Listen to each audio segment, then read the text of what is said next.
Just finished Haris's 1.5-year checkup at this center. We get these checkups done, I think, every 6 months. I've done a couple of these for Noah. This is the first one I've done for Haris.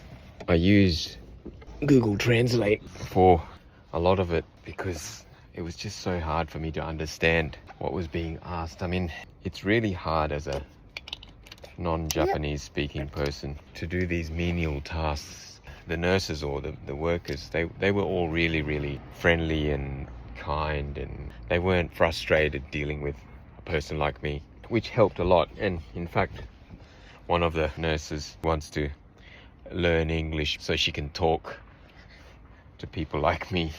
I wish I could say to her, I need to learn Japanese so I can, do these everyday tasks, which is just so frustrating for me. I want to learn Japanese, but it's not that simple. Anyway, so today's checkup is basically for teeth, chest, measurements. And then there was this interview, which was the hard part for me. It was questions about comprehension, whether Haris understood words, whether he could decide things, what kind of language we used at home, what kind of communication styles we had at home. We're using Google Translate. I just felt sorry for the staff that I couldn't express much.